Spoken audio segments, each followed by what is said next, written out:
अगर एक सैनिक कहता है कि मुझे मौत से डर नहीं लगता, या तो वो झूठ बोल रहा है या वो गोरखा है। ये बात तो कईयों ने सुनी, कई बार सुनी। किसने कही वो बताता हूं, वो है सैम मानेकशॉ। सैम मानेकशॉ ऐसे व्यक्ति जिनका नाम सुनते ही सम्मान और प्रेम आ जाता है कि ऐसे आर्मी के ऑफिशियल इरादे इनके इतने मजबूत जैसे कोई पहाड़, बुलंद आवाज ऐसी जैसे शेर की दहाड़। माइक पसंद नहीं था इनको। बिना माइक के बोलने वाले आदमी छाता और माइक लेके कभी नहीं चले जिंदगी में। बोले बारिश तो मेरे साथ रहती है, तूफानों की बारिश और बंदूकों की गोलियों की बारिश। मैग्निफिसेंटली मुस्टैश्ड, ऐसी ऐसी मूछें, बढ़िया नो नॉनसेंस, ऐसे याद किए जाते हैं most decorated general of Indian army. Hard work, intelligence, dedication, confidence की वजह से बहुत तेज प्रमोशन मिले पूरा जीवन इनको। इन्होंने कई बार मौत को धोखा दिया है। मौत को धोखा देने वाले 27 जून 2008 को 94 साल की उम्र में मिलिट्री हॉस्पिटल वेलिंगटन में तमिलनाडु में इनका देहांत हुआ। और वो एक एरा की समाप्ति थी। इनका नाम क्या था? शमशेर जी, होर्मुस जी, फराम जी, जमशेद जी मानेकशॉ। लंबा नाम था लेकिन बाद में इनको सैम मानेकशॉ के नाम से जाना लगा। इनका एक निकनेम भी हो गया था सैम बहादुर, जिसके ऊपर मूवी आ रही है 1 दिसंबर को। आग लगा दूंगा इस वीडियो में। क्या सोच रहे थे? डॉग नीचे लिख देना कमेंट बॉक्स में, doctor Vivek Bindra is back with the case studies. पहले इंडियन आर्मी ऑफिसर जिनको प्रमोट किया गया 5 स्टार रैंक वाले फील्ड मार्शल। फील्ड मार्शल सबसे ऊंची रैंक, सबसे ऊंची। पंजाब में जन्म लिया, पारसी पेरेंट्स थे, पिता इनके डॉक्टर थे जो आर्मी में काम करते थे। हीराबाई इनकी माता जी जो कि होम मेकर थी। 15 साल की उम्र में लंदन जाना चाहते थे गायनोकोलॉजिस्ट बनने। बाप ने बोला कुछ मर्दों के काम कर, कहता बन के दिखाता हूं। मर्द छोड़ के दिल्ली चले गए, इंडियन मिलिट्री एकेडमी का एग्जाम दिया, पहली रैंक के साथ सीधा सेकंड लेफ्टिनेंट ब्रिटिश आर्मी के अंदर, जो बाद में इंडियन आर्मी बनी, 1934 में ज्वाइन किया। कहते हैं I don't like fighting 1-on-1।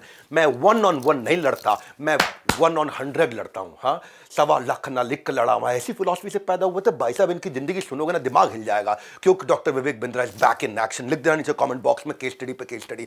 वो कहते हैं मुझे ढूंढ लोगे तो मैं कह दूंगा कि तुम बहुत बढ़िया हो, मुझे पकड़ लोगे तो मैं कह दूंगा तुम बहुत तेज हो, लेकिन अगर मुझे मार दोगे तो मैं कह दूंगा तुम मजाकिया आदमी हो, मजाक कर रहे हो, मार नहीं सकते, तुम मुझे क्या समझते हो? हाँ, 4 डेकेड, 5 बड़ी लड़ाइयां, युद्ध और 6 फिलॉसफी। 4 decade, 5 war, 6 philosophy. ये है मेरा आज का वीडियो।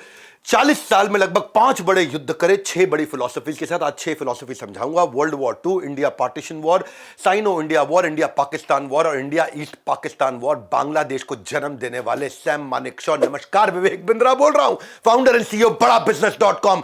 फेसबुक का केस स्टडी देख लिया होगा, इजराइल वर्सेस पैलेस्टाइन देखा, इंडिया वर्सेस नॉर्थ कोरिया देखा, बिलीफ सिस्टम देखा। इसके अलावा लगातार एक के बाद एक वीडियो ला रहे हैं। हरियाणा की जाट कम्युनिटी के ऊपर आपने केस स्टडी देखा। आ रही है चार्ल्स शोभराज की अजीबो गरीब कहानियां।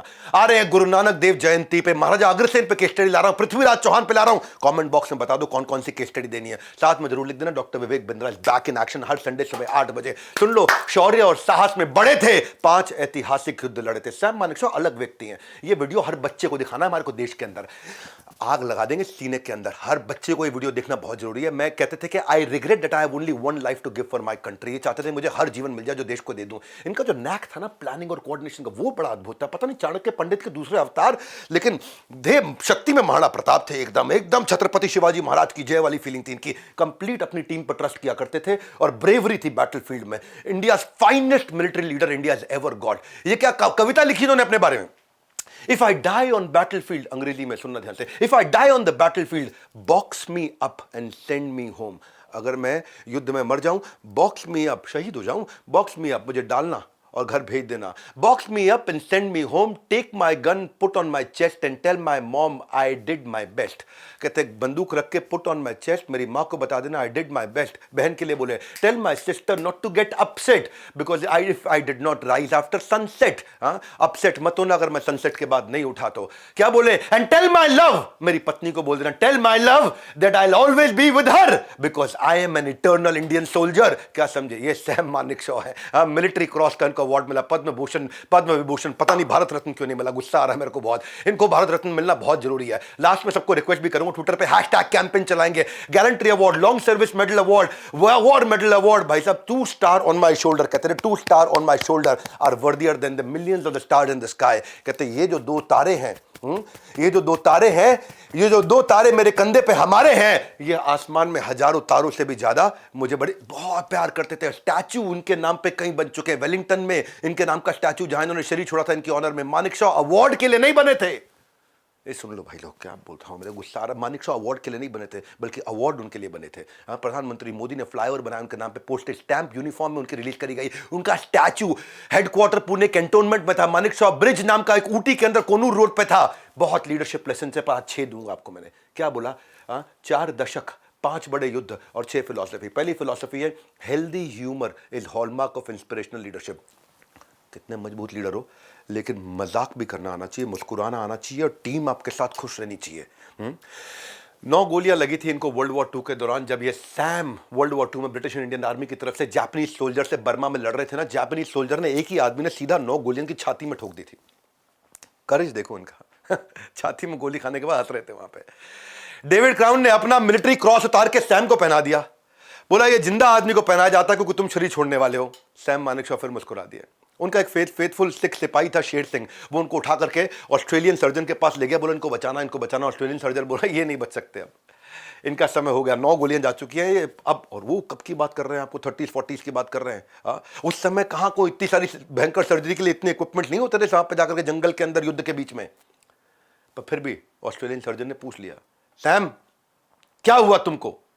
तो सैम फिर हंसे, कह रहा हुआ तो कुछ नहीं, गधे ने लात मार दी थी। ऑस्ट्रेलियन सर्जन सोचा यार क्या आदमी है ये, 9 गोली खाने के बाद हंस रहा है, मजाक कर रहा है, अभी भी गधे ने लात मार दी थी। बोला गोलियां 9 खाई थी सीने में, देश के लिए मजा आता था जीने में। ऐसा आदमी 9 गोली खाने के बाद भी जो मजाक कर सकता है, मौत मेरी महबूबा है, जब आएगी तुझे हंस के गले लगाऊंगा। सर्जन हंसते हुए बोला बेटा तुझे बचाना पड़ेगा, तू बड़ा जरूरी है हमारे देश के लिए। इसने लार्ज पार्ट उनका इंटेस्टाइन का निकाल दिया, और बहुत कम लोगों को पता है वो जो लार्ज पार्ट इंटेस्टाइन का काट के निकाल के दोबारा सिल करके फिर से इनको रेडी किया ना, बहुत कम लोगों को पता है। उसके बाद से ये क्रंची या फ्राइड या फाइबर या फैट या रॉ प्रोड्यूस या कोई बीन्स और डेयरी या कोई कॉफी या सोडा कुछ नहीं ले सकते थे, और एक कटोरी से ज्यादा एक बार में खा नहीं सकते थे। जो सैम के अंदर जो एस है ना, वो सर्वाइवर का एस है। ये एक ऐसे पॉपुलर फ्यू सोल्जर्स में से थे जिन्होंने कई बार मैसिव फेटल युद्ध के अंदर भी मरते मरते मौत को मार करके फिर वापस आए हैं। ये उन बहुत कम सोल्जर्स में से थे जो 15-15 दिन तक बिना खाए जी सकते थे। जोश है, मौज है, क्या हुआ अगर सामने मौत है। 1947 का जब युद्ध हुआ था ना, पार्टीशन के टाइम पे, तो आपको एक कहानी सुनाता हूं पाकिस्तान के आगा मोहम्मद याया खान के साथ।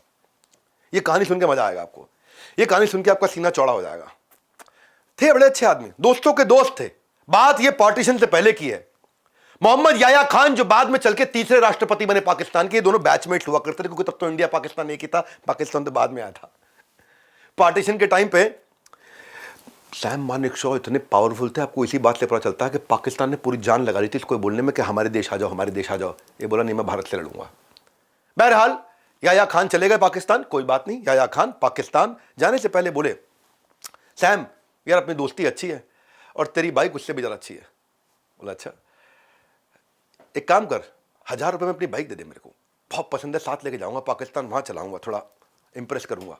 अब किसको इंप्रेस करना वो मुझे पता नहीं, लेकिन याया खान ने रिक्वेस्ट किया, सैम मानेकशॉ ने कहा ले जा यार। वो लेकिन अभी पैसे नहीं है मेरे पास, पैसे पाकिस्तान पहुंच के भेजूंगा तेरे पास 1000 रुपये। सैम ने कहा कोई बात नहीं, मुझे मालूम है तू भारत का आर्मी का सोल्जर है, मैं आ जाएंगे, पैसे की टेंशन नहीं है। सैम मानेकशॉ थोड़ा बड़े समझ पा रहे हो आप क्या पर्सनैलिटी है उनकी। चले गए याया खान, 1000 रुपये आए नहीं कभी, 1000 रुपये आए नहीं। याया खान से दोबारा मुलाकात लगभग 23-24 साल के बाद 1971 के वॉर में हुई। 1971 के वॉर के बारे में सबको पता है, वो ठोक के पाकिस्तान को इतना मारा कि पाकिस्तान को आधा करके बांग्लादेश बाहर निकाल दिया इस पाकिस्तान से। जब भी लिखता हूं इनकलाब लिखता हूं, दुश्मन की हर गोली का जवाब लिखता हूं। और वहीं गए उनके सामने, बोले याया खान तूने 1000 रुपये देने थे, पर मुझे भी देख ले, तेरे 1000 रुपये ले लिए, मैं तेरा आधा देश ले लिया उसके बदले में, आइंदा से किसी के 1000 रुपये मार मत लियो। ये था याया खान को मैसेज कि 1000 रुपये के बदले पूरा आधा देश निकाल लिया और बांग्लादेश बना दिया उसको। पावरफुल आदमी है। दूसरी philosophy fearlessness, leadership lesson number 2, डर के साथ लीड करने वाला लीडर नहीं बन सकता।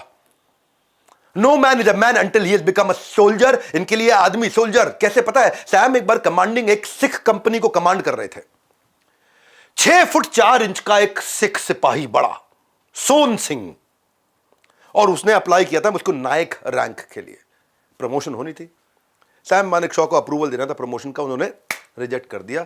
बोला ये सोन सिंह को अभी नायक नहीं बनाएंगे, हम बाद में देखेंगे। रिजल्ट पब्लिश हुआ, सोन सिंह नायक नहीं बनाए गए।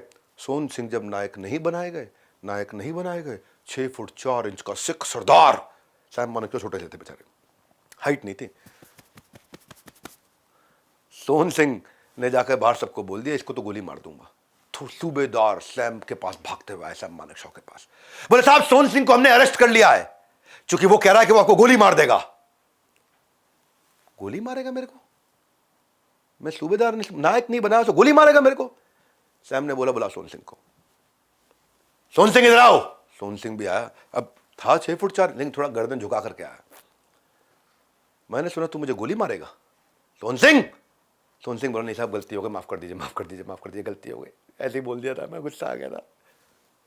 सोहन सिंह के हाथ अपनी पिस्तौल निकाल के लोडेड गन के साथ चक्री घुमाई, पकड़ अभी गोली मार, तुझे मुझे मारना है, ये मेरा ऑर्डर है, तेरे को मार गोली मेरे सर पे।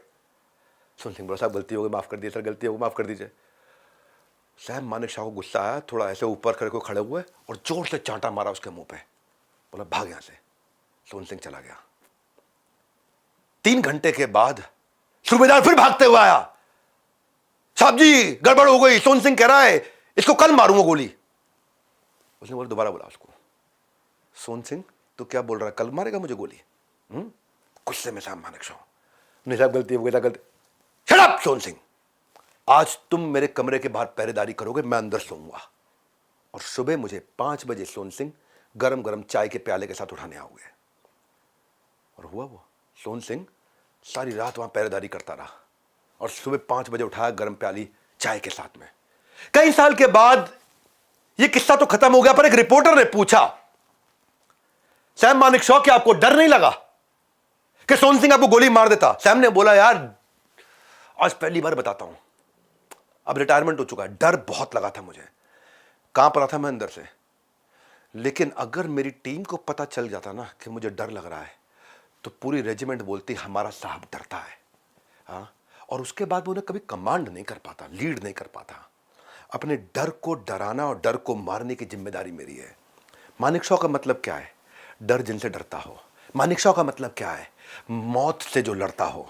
डरपोक नहीं, ये खुद डर को पोक करते थे। पोक, कुछ लोग पोक करते ना, उंगली करना, डरपोक नहीं, डर को पोक करते थे, डेयरिंग दबंग थे ये Sam Manekshaw. Indo China war हुआ था ना, लोग इनसे चिढ़ने भी लगे थे क्योंकि बड़े बड़बोले थे। इनके वन लाइनर्स बड़े फेमस हुआ करते थे, वन लाइनर्स के मामले बड़ा फेमस है। एक लाइन ऐसी बोलते थे, एक ही आदमी था जो इंदिरा गांधी को स्वीटी बुलाते थे।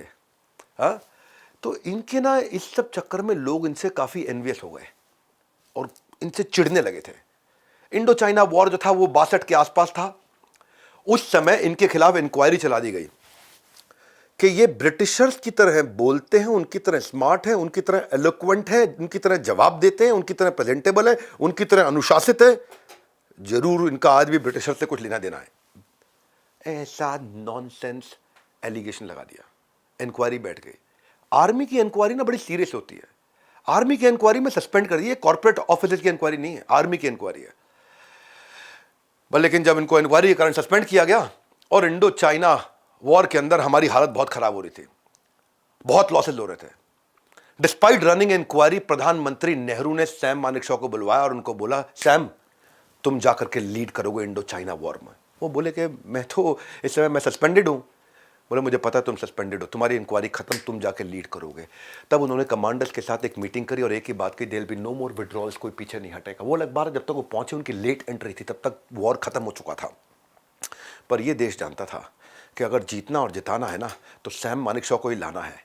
तीसरा लेसन, ये वीडियो हर बच्चे को दिखा देना, ऐसा बन जाएगा ताकतवर। ऐसे जायंट बिलीवर्स के मेंटल एक्सेस मिलते हैं आपको। डिसिप्लिन, शासन के लिए अनुशासन जरूरी है, डिसिप्लिन आर्मी के अंदर। सैम एक दफा जम्मू की डिवीजन को लीड कर रहे थे, कमान संभाल रहे थे, तो उस समय के डिफेंस मिनिस्टर वीके मेनन वहां दौरे पे आए थे। दौरे पे आए तो बातचीत करने लगे, रक्षा मंत्री है, अब बात तो आर्मी के लीडर से करेंगे। तो सैम से पूछे, कौन? वीके मेनन, रक्षा मंत्री, पूछे आर्मी चीफ जनरल के बारे में तुम्हारी क्या राय है सैम? सैम एकदम अलर्ट हो गए और जवाब क्या देते? मुझे अपने चीफ के बारे में राय बनाने की इजाजत नहीं है। और जैसे उन्होंने ये बोला, वीके मेनन उनकी तरफ देखने लगे और फिर आगे बोले, आप आज मुझसे मेरे चीफ की राय पूछ रहे हैं, कल आप मेरे जूनियर से मेरी राय के बारे में पूछेंगे। और अगर सब अपने अपने सीनियर की राय इधर उधर बोलने लग गए, पूरी आर्मी का डिसिप्लिन उसी दिन खत्म हो जाएगा साहब। आर्मी का डिसिप्लिन रहने दीजिए, यहां अपने सीनियर्स की राय बनाने का हमको अधिकार नहीं।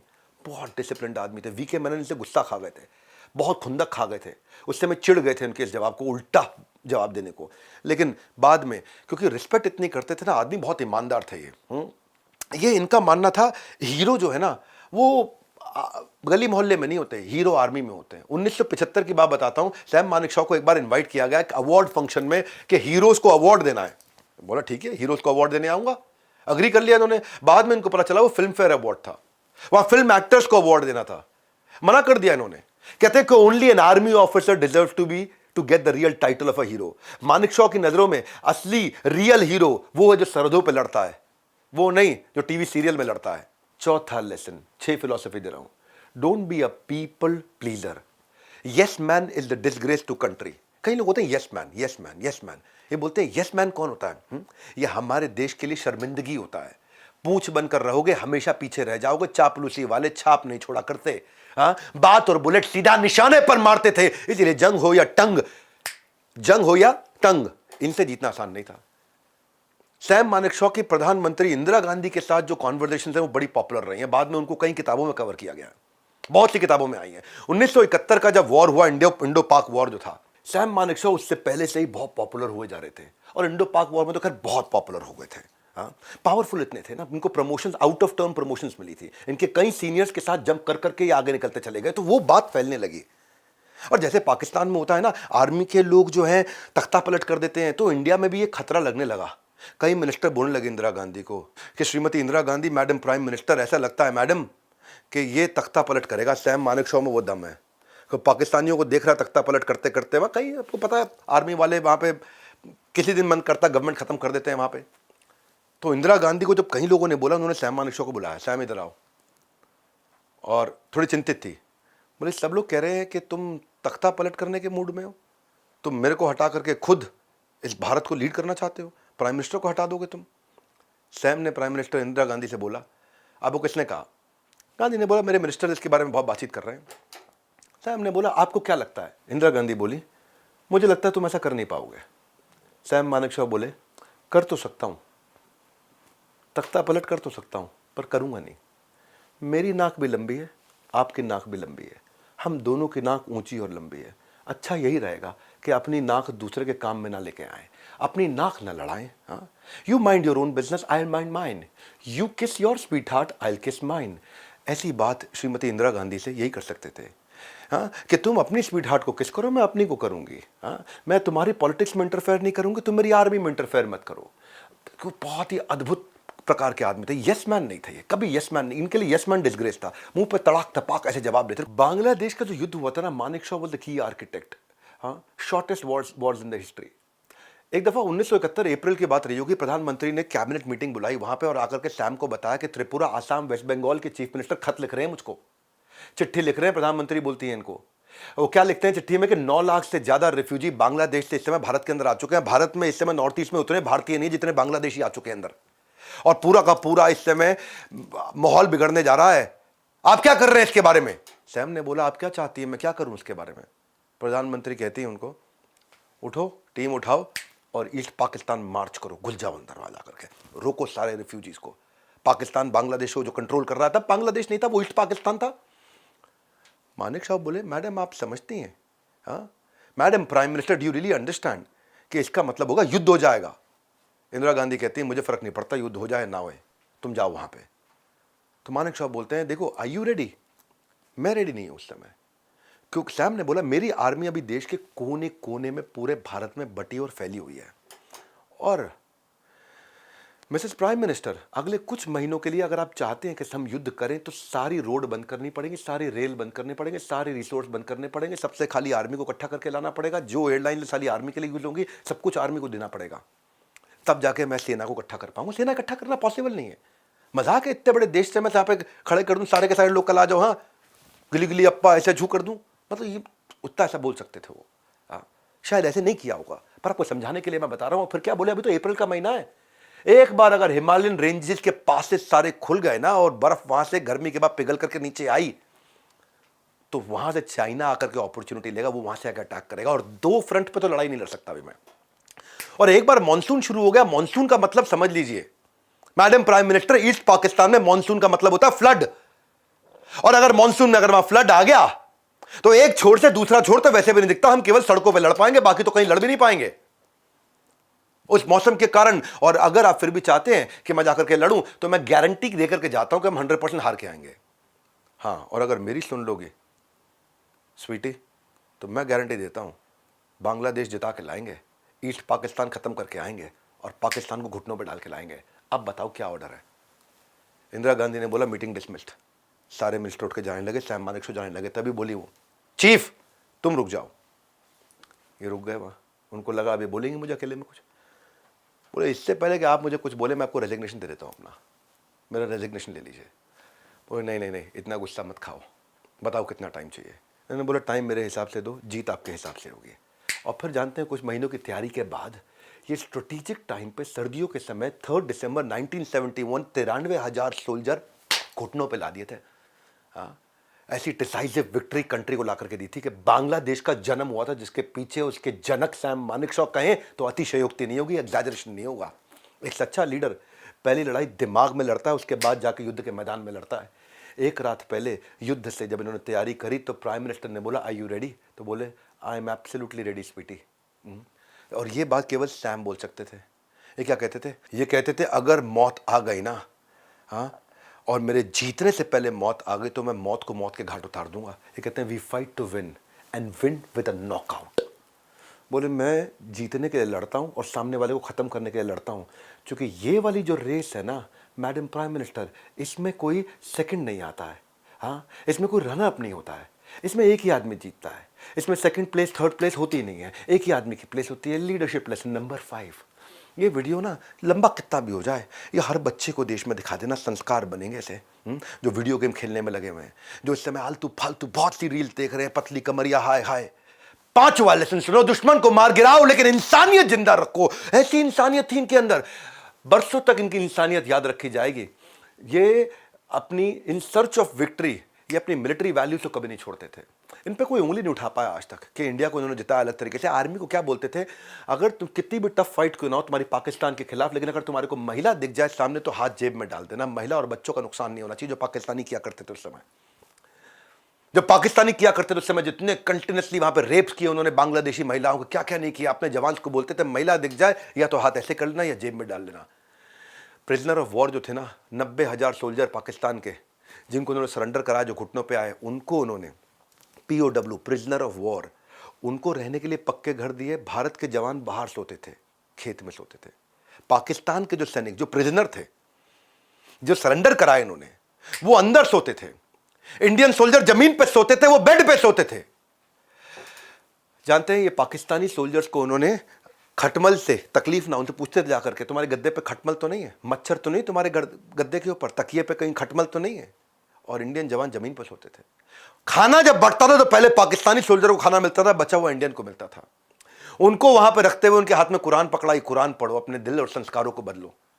और वहां पे क्या बोलते थे, ये कहते थे सिपाही चाहे कोई भी हो, सरहद के इस पार का या उस पार का, मानेकशॉ की नजर में वो हकदार था इज्जत और प्यार का, चाहे इस पार का चाहे उस पार का। ये बड़ी कमाल की बात थी। और जो पाकिस्तानी सैनिक होते थे कहते थे कि आप, हमें अफसोस है कि आप हमारे कमांडर नहीं है। He was bold in war not cold in war. अंदर से बॉम्ब थे, दुश्मन को मार गिराया लेकिन इंसानियत हमेशा जिंदा रखी। और उसके बाद ना, युद्ध जीतने के बाद में ये पाकिस्तान विजिट भी किया उन्होंने, बांग्लादेश लिबरेशन वॉर के बाद 2 महीने के बाद गए थे वहां पे। 2 महीने के बाद जब वहां गए तो वहां पाकिस्तान के जो गवर्नर थे उन्होंने उनको बिल्कुल फर्स्ट क्लास वार्म वेलकम दिया। और वहीं पे गवर्नर ने जब मीटिंग खत्म हुई तो बोला बाहर कुछ सैनिक है हमारे, वो आपसे मिलना चाहते हैं। तो वहीं एक पाकिस्तानी सैनिक था, अपना सर्राफा पगड़ी बड़ी सी पहन रखी थी उसने। जैसे सैम मानेकशॉ देखे, उन्होंने जाकर के पगड़ी लाकर के उनके पैरों में रख दी।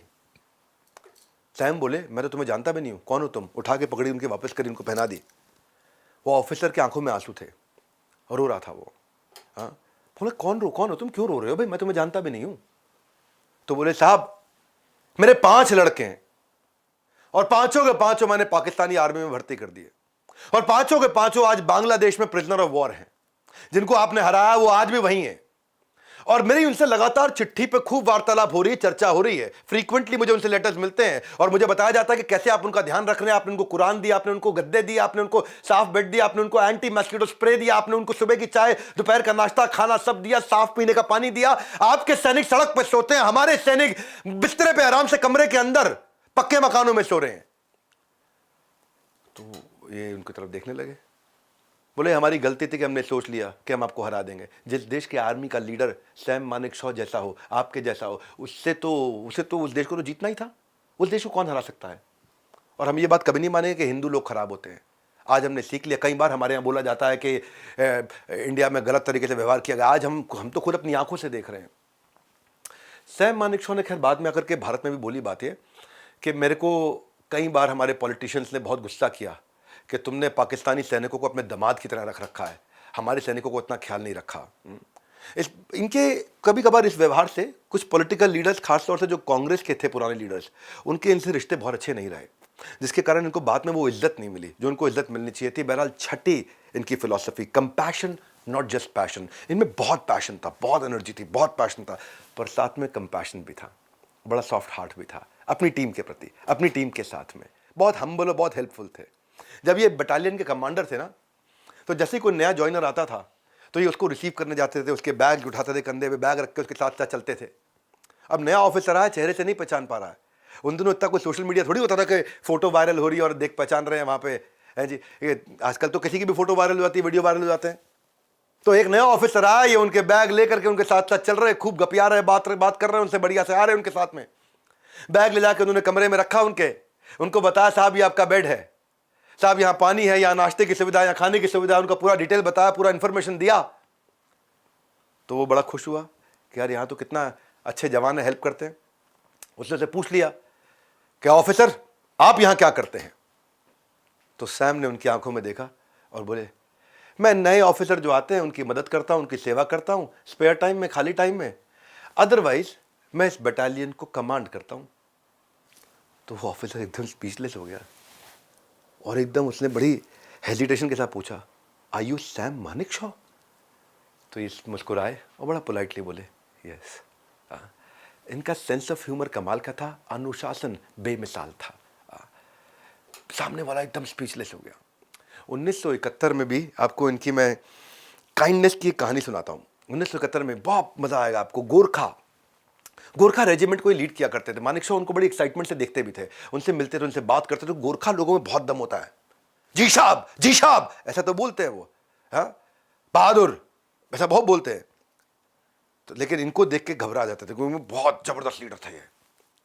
तो सैम जब वहां से निकले तो उन्हें गोरखा दिखा, बहुत जूनियर ऑफिसर था, बहुत जूनियर।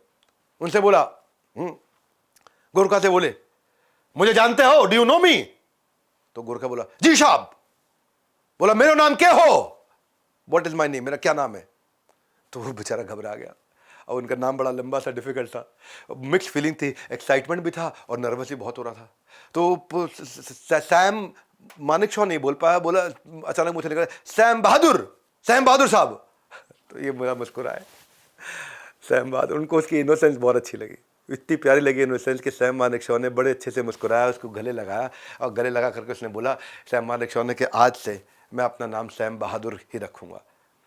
ये गोरखा रेजिमेंट के द्वारा दिया गया नाम है। सैम एक्चुअली बहादुर तो जन्म से ही थे, बस नाम सैम बहादुर उनको बाद में मिला है। बहुत जबरदस्त व्यक्ति, बहुत जबरदस्त व्यक्ति। इतने ईमानदार थे कि ऑफिसर्स के हाथ में अगर कोई पैसा होता तो इनकी अलमारी में रख देते थे।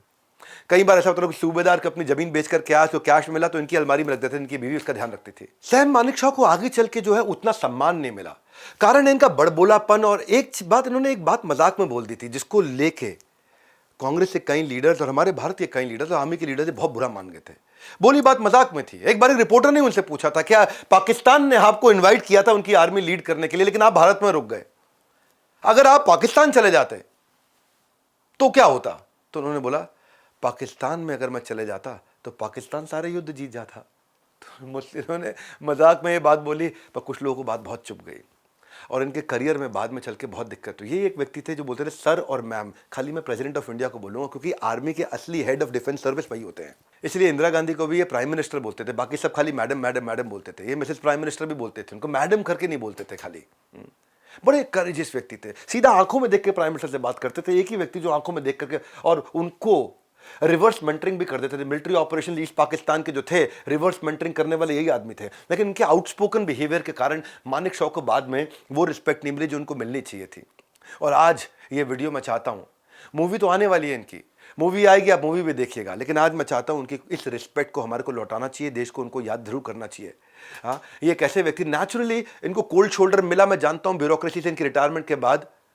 हालांकि जो फील्ड मार्शल होता है वो रिटायर कभी नहीं होता है, उसको सारे बेनिफिट्स मिलने चाहिए। ये उनको 1973 में रैंक दी गई, सबसे ऊंची रैंक है आर्मी की, लेकिन इनको कोई भी बेनिफिट नहीं मिले बाद में। बड़ा लो की फ्यूनरल हुआ, जब इनका देहांत भी हुआ, सीनियर मोस्ट सर्विंग ऑफिसर थे उस टाइम के, कोई नहीं पहुंचे इनके स्टेट फ्यूनरल की तरह से किया जाना चाहिए था। पहले तो आपने मानेकशॉ को फील्ड मार्शल बना दिया 1971 में, और बाद में इतना शैबी तरीके से बिहेव किया गया उनके साथ में। क्यों क्यों पॉलिटिकल लीडर्स के साथ इनकी बनती नहीं थी। ऑफिसर्स के अलावा सोल्जर्स में जितने सीनियर लीडर्स थे कोई नहीं गए वहां पे। ऑल थ्री जो सर्विसेज के चीफ होते हैं, या डिफेंस मिनिस्टर होते हैं, या प्राइम मिनिस्टर होते हैं, सब एब्सेंट थे। इनफैक्ट प्रेसिडेंट जो हेड ऑफ डिफेंस सर्विसेज एक तरह से, वो भी नहीं गए। और कोई स्टेटमेंट ऑफ कॉन्डोलेंस भी नहीं दिया गया। आर्मी चीफ उस समय जनरल दीपक कपूर थे, उनकी तरफ से भी कोई स्टेटमेंट नहीं आया। सुरेश मेहता थे उस समय चेयरमैन, जो कि चीफ ऑफ स्टाफ कमेटी के, वहां से भी कोई स्टेटमेंट नहीं आया। इनकी प्रेजेंस वहां पे ड्यूटी नहीं थी, ऑब्लिगेशन थी, पर कोई नहीं गया। आज दर्द होता है, दुख होता है देख करके, जिस व्यक्ति को भारत रत्न मिलना चाहिए, उनके फ्यूनरल पे झंडा झुकाना तो दूर, वहां पे कोई व्यक्ति, उनके फ्यूनरल पे हमारे देश का कोई लीडर नहीं पहुंचा। मानेकशॉ की पर्सनालिटी जो है, कॉन्फिडेंस और गैलेंट्री की personality, field marshal Sam Manekshaw एक परफेक्ट ब्लेंड थे, विट और विल के। एक ऐसे लेजेंड थे जिसकी भारत को हमेशा जरूरत है, और भारत को ऐसे लेजेंड और चाहिए। वो यस मैन नहीं थे, वो रिवर्स मेंटरिंग कर देने वाले थे। Extra ordinary soldier, first class military leadership, uplift किया कंटिन्यूसली इंडियन आर्मी को पूरी ईमानदारी के साथ, पर उनको वो रिस्पेक्ट और वो रिकॉग्निशन मिला नहीं जो उनको मिलना चाहिए था। इन्होंने फैसले ऐसे लिए जो सदियों के फासले के बाद भी याद किए जाएंगे। आओ सलाम करें उन्हें जिनके हिस्से में मुकाम आता है। खुशनसीब है वो लोग जिनका खून वतन के काम आता है। 9 गोलियां खा करके, मजाक करके अपनी पूरी की पूरी टीम का उत्साह बढ़ाने वाले सैम मानेकशॉ को आज हमारे को याद करने का दिन है। सैम मानेकशॉ 2008 में भले ही देश को छोड़ के चले गए, लेकिन अपने साथ में आर्मी को और देश को एक ब्लूप्रिंट देके गए। मैं भी एक प्रोग्राम चलाता हूं, बिलियनियर्स ब्लूप्रिंट, आज उसकी बात बिल्कुल नहीं करूंगा। आज बात करूंगा केवल सैम मानेकशॉ की। मैं अपने साथ एक कैंपेन रन करने जा रहा हूं। हाँ, hashtag Bharat Ratna for Sam Bahadur, hashtag Bharat Ratna for Sam Bahadur. ये सामने लिखा है, इस हैशटैग को कॉपी करिए, मैं नीचे पिन टू टॉप में डाल के जा रहा हूं। Hashtag request by doctor Vivek Bindra. इस वीडियो को देश के हर युवा को दिखाइए, इंस्पिरेशन बढ़ाइए। हमारे साथ जुड़े रहने के लिए प्रेम पूर्वक बहुत बहुत धन्यवाद।